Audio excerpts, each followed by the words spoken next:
নমস্কার, আমি সৌদীপ আর স্বপ্নের বাগান ইউটিউব চ্যানেলে তোমাদের সকলকে স্বাগত জানাই।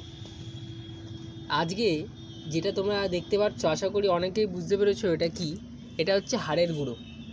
এই হাড়ের গুঁড়ো জিনিসটা কি, এই বিষয়ে অনেকেই জানতে চেয়েছো এবং তারা প্রশ্ন করেছো যে হাড়ের গুঁড়ো নিয়ে একটা ভিডিও করতে। তো আমি আজকে সেই কারণে ভিডিওটা করছি। হাড়ের গুঁড়োটা হচ্ছে অ্যাকচুয়ালি যে আমরা যে সমস্ত বিভিন্ন প্রাণী, বিভিন্ন প্রাণীর, মৃত প্রাণীর এগুলো হাড়কে সংগ্রহ করা হয় এবং সেটাকে মেশিনের সাহায্যে ডাস্ট করে বিক্রি করা হয় এবং এটা গাছের জন্য খুব উপযোগী। কেন গাছের জন্য উপযোগী? কারণ এই হাড়ের গুঁড়োতে যেটা গাছের যে সবথেকে বেশি মাত্রায় যেটা পায় সেটা হচ্ছে ফসফরাসের সাথে সাথে ক্যালসিয়াম, এবং এতে পটাশ কিন্তু একদমই থাকে না। আর এছাড়া কিছু পরিমাণ অনুখাদ্য থাকে এতে, খুব সামান্য। তো এই কারণে আমরা যারা ছাদে বাগান করি তাদের ক্ষেত্রে তারা প্রত্যেকেই জানি যে হাড়ের গুঁড়ো একটা সার আছে এবং এই হাড়ের গুঁড়ো সারটা খুব উপকারী। এই হাড়ের গুঁড়োটা মূলত আমরা ইউজ করি যখন আমরা কোনো মাটি তৈরি করি গাছের। সেই মাটির সঙ্গে আমরা কি করি যে মোটামুটি ধরো আমি একটা 5 কেজি মাটি তৈরি করছি, তার সাথে আমি 250 গ্রাম 300 গ্রাম মতো হাড়ের গুঁড়ো মিশিয়ে দিলাম।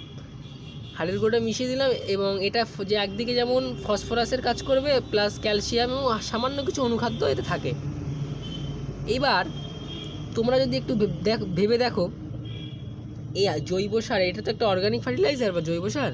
এই জৈব সারটা কিন্তু খুব স্লো রিলিজ ফার্টিলাইজার, অর্থাৎ এটা খুব আস্তে আস্তে আস্তে আস্তে ইউজ হবে। তুমি যে মাটির সাথে মিশিয়ে দিচ্ছ, অন্তত 6 মাসের 2 মাস 1 মাস বা কিছুদিন 1.5 মাস পর থেকে এটা অ্যাকশন শুরু হবে এবং এর যে কার্যকারিতা এটা অনেক দিন থাকবে, অন্তত 3-4 মাস তো থাকবে। এই জন্য আমরা যখন শীতের কোনো ফুল তৈরি করি বা ফুল গাছের মাটি বা যে কোনো সবজি, আমরা কিন্তু অবশ্যই হাড়ের গুঁড়োটা ইউজ করি। এবার যারা হাড়ের গুঁড়ো পায় না, অনেক জায়গায় পাওয়া যায় না, অনেক জায়গায় দাম প্রচুর বেশি, সেই কারণে অনেকে ইউজ করি না। কিন্তু সচরাচর প্রত্যেকের মুখে এটা শোনা যায় যে হাড়ের গুঁড়ো মোটামুটি ইউজ করে।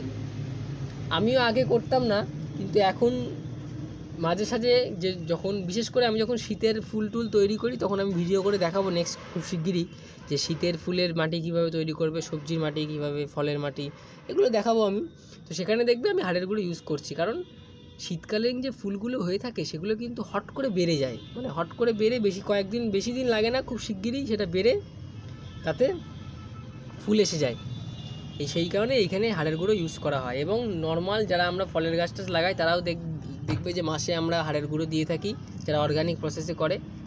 কিন্তু অর্গানিক করে ঠিকই, কিন্তু আমার মতে আমি যেটা জানি বা বুঝি সেটা হচ্ছে যে রাসায়নিক সার আমি তো ইউজ করি, আমার ক্ষেত্রে কোনো অসুবিধা হয় না, কারণ রাসায়নিক সার যদি ঠিক মাত্রায় ইউজ করা যায় কোনো প্রবলেম নেই। আমি রাসায়নিক আর জৈব দুটো সারই ব্যবহার করি, যখন যেটার প্রয়োজন হয় সেটাই করি।